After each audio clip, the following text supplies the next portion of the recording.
Oh, he's so cute. Look at the dog. I guess this is what happens when you live with two actors: is you become a ham.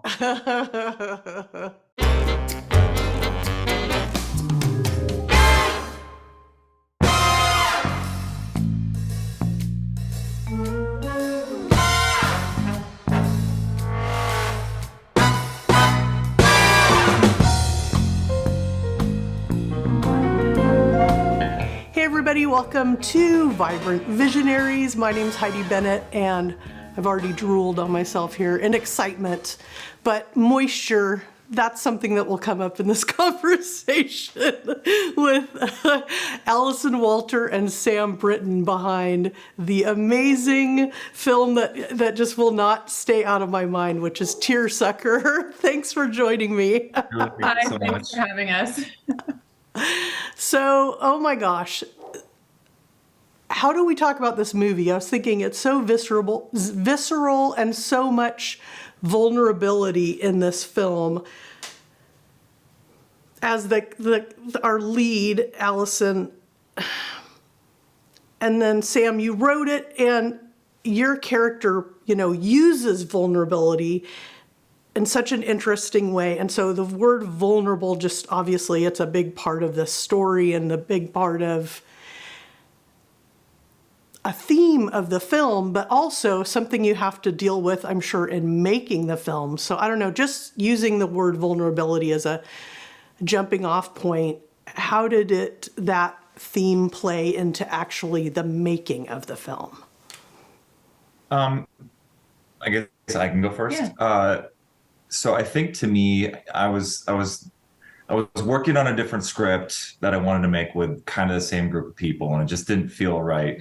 And then I, through a series of events, came on the idea for this one. And right away, I thought what was most interesting about it to me is how terrifying it is to me personally.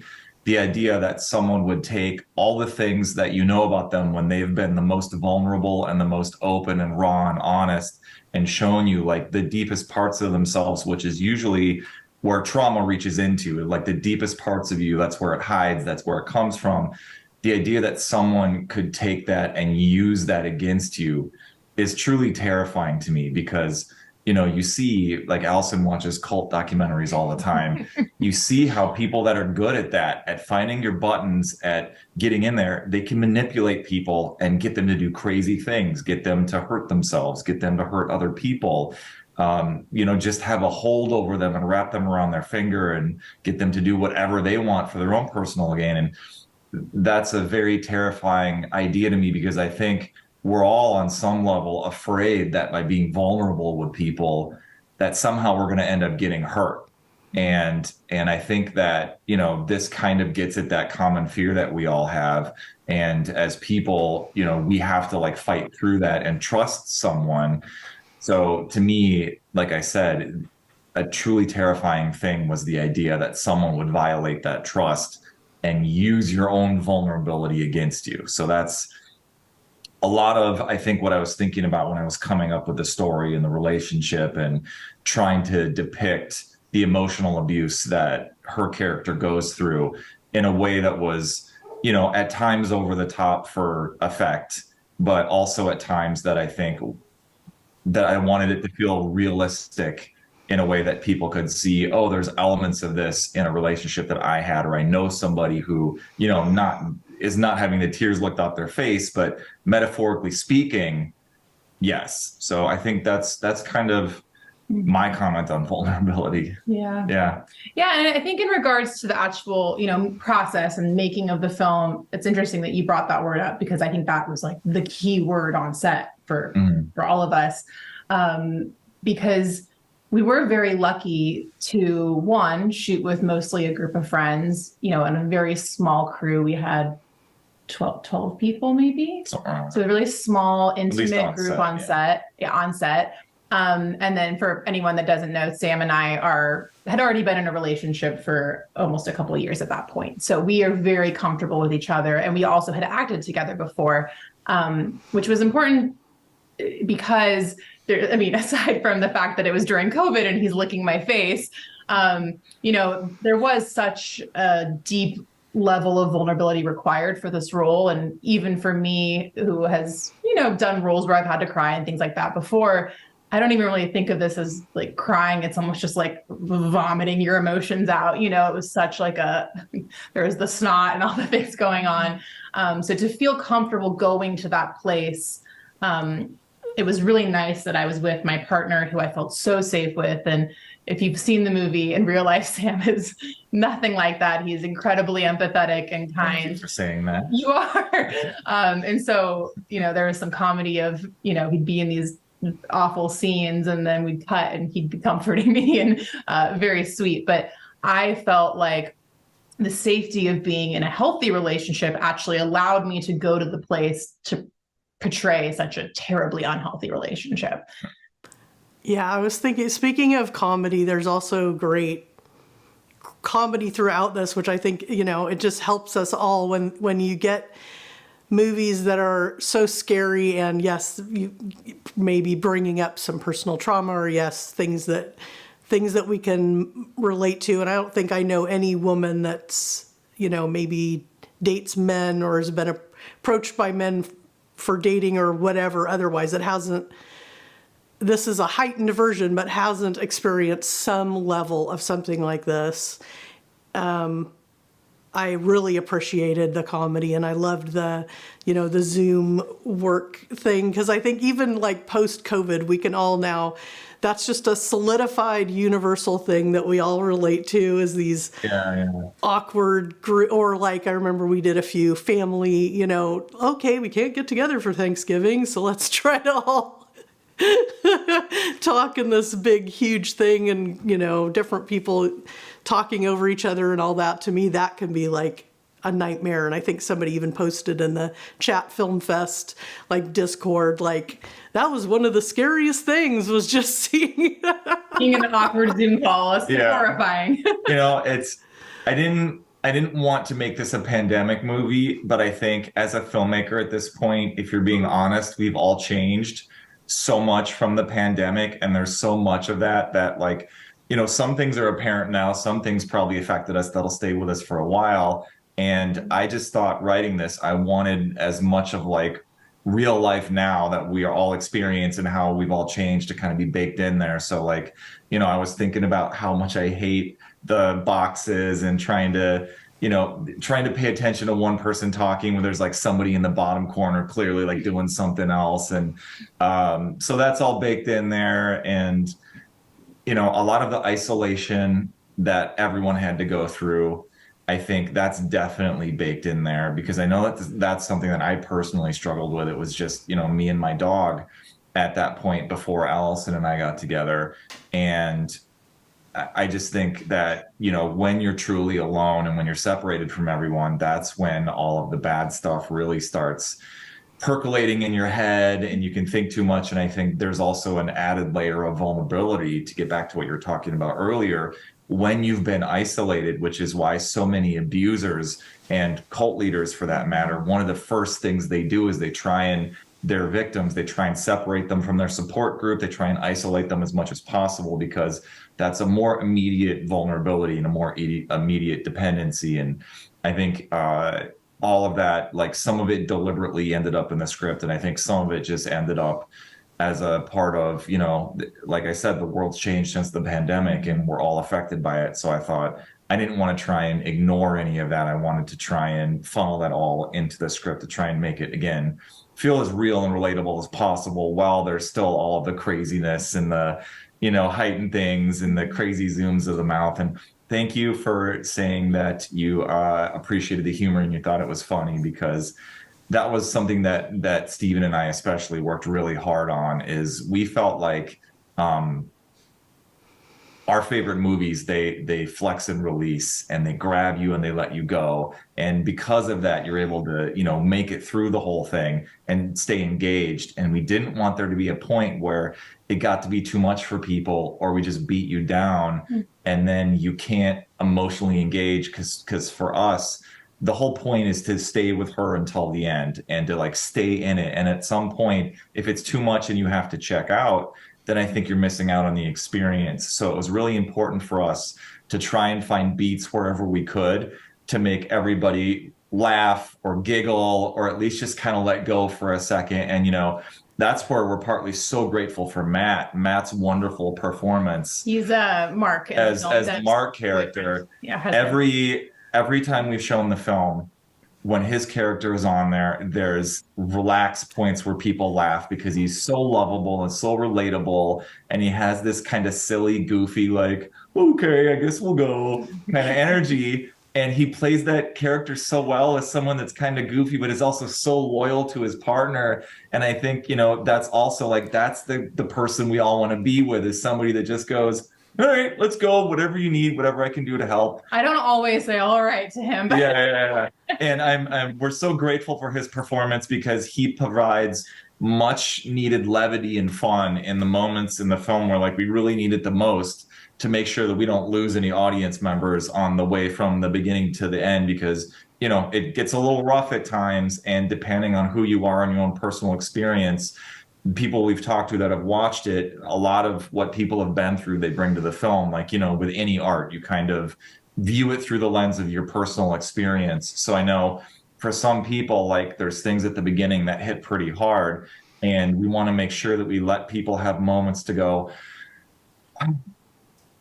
laugh, giggle, kind of groan, and then get back on track. I was going to say about the comedy aspect, it's been really interesting. We've been doing these kind of screenings at different independent theaters around the US, and we have no idea when we walk into the theater what kind of audience we're going to get. And sometimes, like at Chattanooga, it's people, groaning and cheering and yelling at the screen and yelling at the characters and clapping. And then other times it is, you could drop a pin. It is silent. People are literally sitting. I mean, we're like sitting in the back of the theater watching people, and people are on the edge of their seat, but no one makes a sound the whole movie, except for consistently when Matt's on, people will laugh. Yeah. But afterwards in the talkbacks, it's like everyone's engaged and experiencing the film just in a very different way. But there's something infectious about watching it with the group and what the rest of the group is feeling with you. And we've had people say they watched it in a theater and then watched it alone and had completely different viewing experiences. Because the comedy, I think, comes when you can, as a group, collectively go, this guy is ridiculous. This is insane. And you can start to like laugh at the caricature of what we're trying to say, but then be sucked back into the drama of it. Yeah.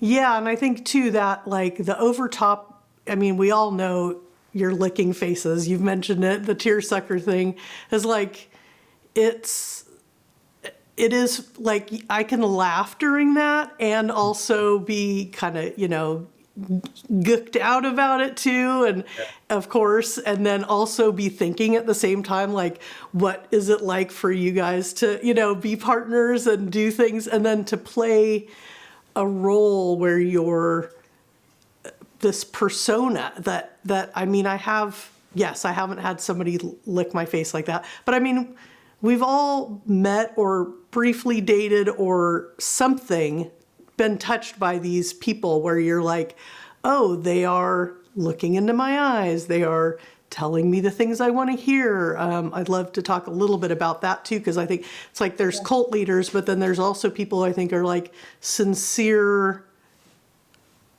influencers or writers or self-help guru people that, I mean, there's all of those, right? There's like cult leaders that are just pure, they know from the get what they're doing, and then there's people who I kind of morph towards that. Or me, I'll say I coached professional creatives for many years, and there's a lot of things I learned out on how to market myself or sell that as like to bring in my vulnerability, or to as a sales technique, and then to use techniques in self-help or those circles of personal work that are represented in the movie and in our lives, that you can sit there and see how being vulnerable is also, it can be both wonderful and healing and manipulative and gaslighty, or a way that you can start to not trust your own thoughts or whatever. I don't know. All of that is there. But what was I going to say? You're talking about like a theme that keeps coming up for us is sort of this like weaponized therapy speak, like use things that could be used for good against people. So like these are concepts that could help a lot of people. And even, you know, part of how Sam came up with this idea is you only been dating for a little while and we were watching a film together and he didn't know about something specific in my past that was triggering for me. And it came on in the movie and he had been so excited to show me this movie. And I just started crying and he felt so terrible, started trying to comfort me, and said to me, you know, I'm so glad I know this about you now. Cause now, you know, if something comes up, I can, you know, try to, you know, fast forward or we can talk about it. And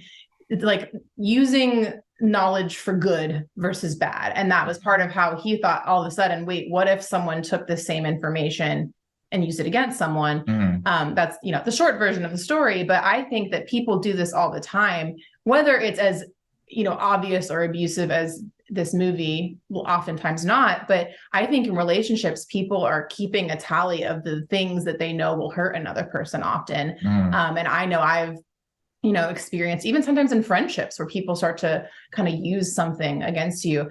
But I think now in this new age of self-help and therapy and all these things that can be so wonderful for people, there's a whole new set of weapons that men can use to gaslight women, also women to gaslight men. We've had men really relate to this movie who've been through abusive relationships. But I think it's interesting to look at the role the internet plays in that. And, you know, self-help, like you said, influencers, there's just a wide gamut of, you know, new, I guess, tools if you wanted to manipulate someone. Yeah. And, you know, again, I'm so glad you brought up vulnerability, because this all comes back to that again. It's people who are being vulnerable and putting their trust in someone, whether it's a YouTube pseudo therapist or like an actual trained person. You're putting your trust that they're going to use what they know about you responsibly and not use it to manipulate you. And that's a huge leap of trust. And unfortunately, you know, as they say in all the Spider-Man comics and the movies and everything else, with great power comes great responsibility. And not everyone is responsible. Like some people are easily corrupted by power. They get a little bit of it, they want more. Or there's other people that already, you know that that's what they are, is they get off on having power over someone else. So whether it's just someone that does that in relationships, they have a sort of like victim seeking kind of thing they do, where they deliberately find people that they can then twist and push around, or whether it's someone that's in a position that maybe didn't intend to do that, but once they get the feeling of knowing someone's stuff and being able to do things, it leads them down a darker path. I'm just reminded of the great documentary from the Chattanooga Film Fest, Satanic Panic. I don't know if you've watched that, but it's called Satan Wants You. Satan Wants You, yeah, about the Satanic Panic. And it was so good. And part of the core of it is the relationship between the therapist and this woman, where it seemed evident throughout hand that he was implanting false memories and other things. And,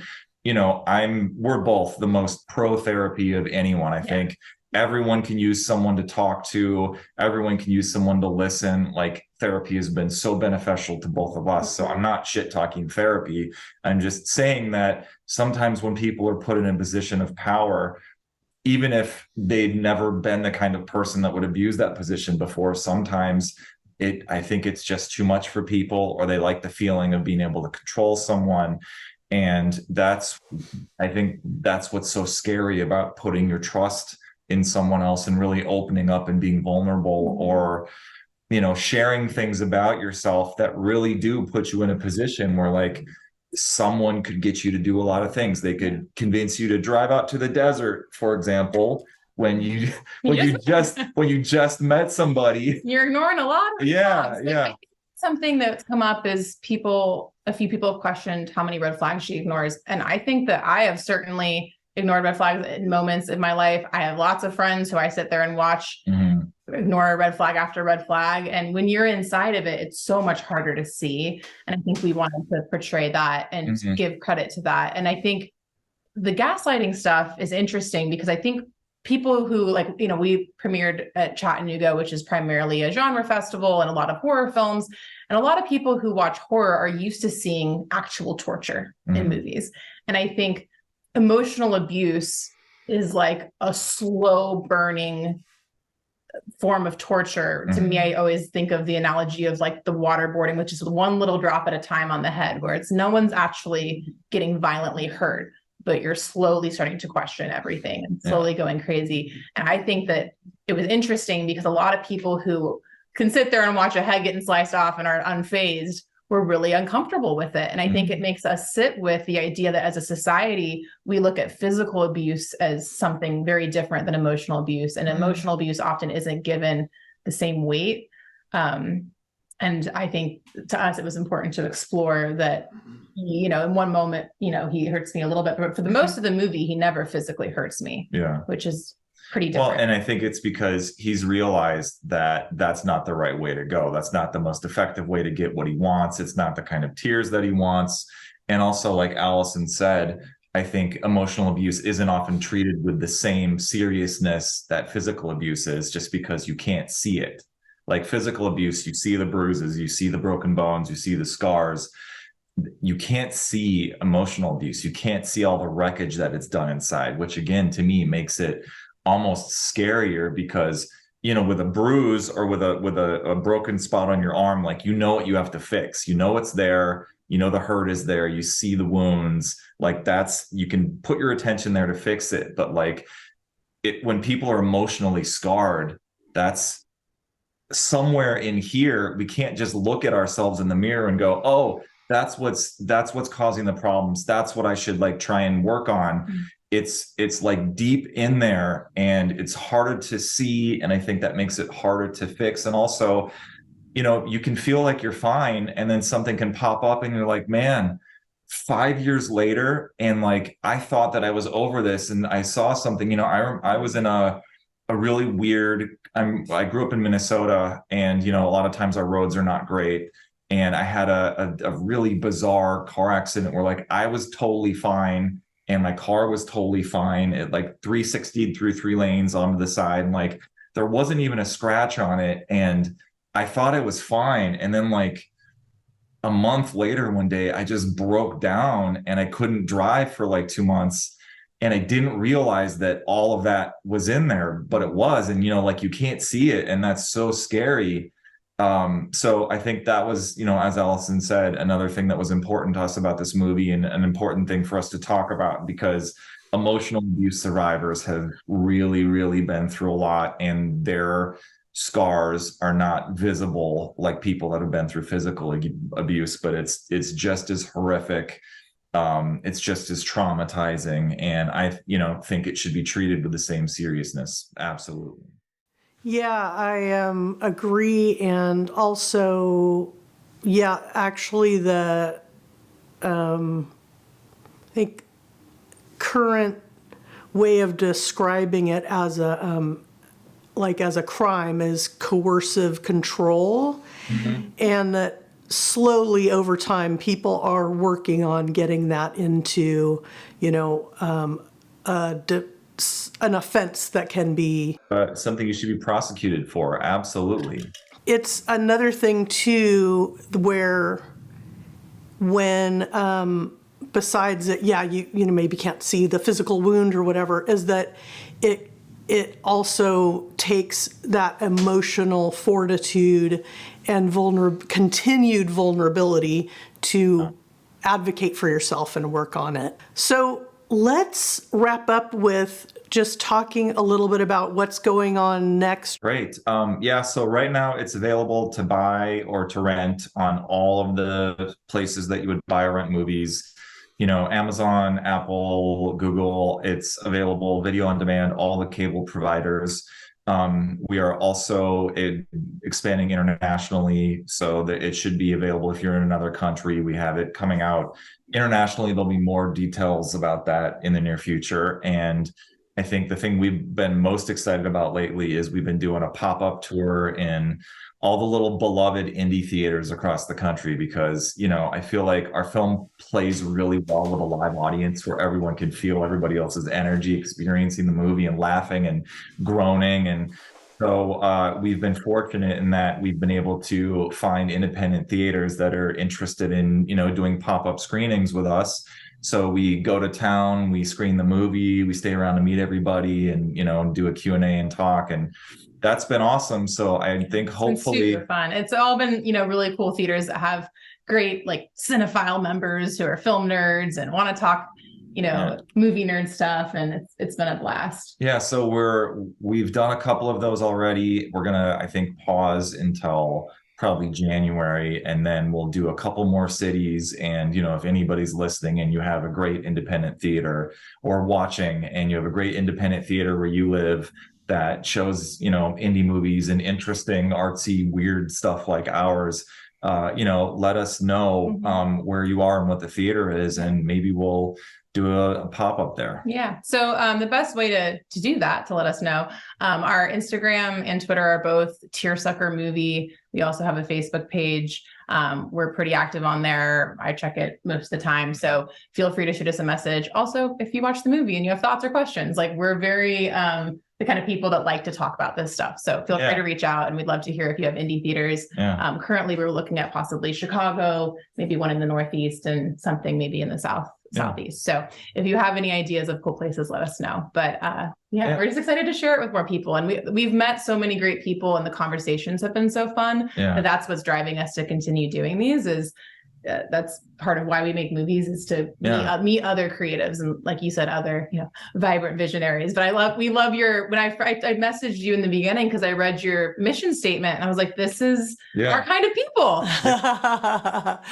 One of my good friends, our thing is we go to movies and then we immediately talk about them afterwards. And my favorite movies are the ones where we have a lot to talk about, where we want to break it down and analyze it and talk about what we felt and what we went through. And like, I just saw a Dream Scenario yesterday, which was so fun. And we just immediately went to the closest bar on the corner so we could dig into it and talk about it. And those are my favorite movies to watch. And I think those are the kind of movies that I like to make. So hopefully Tearsucker does that for people and gives them something to talk about, whether it's, something whether they about, love it or they hate it. Yeah, whether it's about the filmmaking and, that part of it, or whether it's a vehicle to be able to talk about something more personal and honest, and I think that's really valuable, and I enjoy that. So I hope that people get to have that experience with our movie. Absolutely. Well, thank you both so much for being on the podcast and the YouTube on Vibrant Visionaries. It was really fun to talk with you. It took a lot of planning between us back and forth, and I'm glad that we were able to make it happen. You've been so supportive and nice, and we really, really appreciate you having us on and, helping us to get the word out about our little indie film. So thank you so much. This has been really fun. Yeah, it's so great to meet you. Thank you for having us. Likewise. All right, everybody. Thanks for watching Vibrant Visionaries. This is Heidi Bennett, and ciao for now.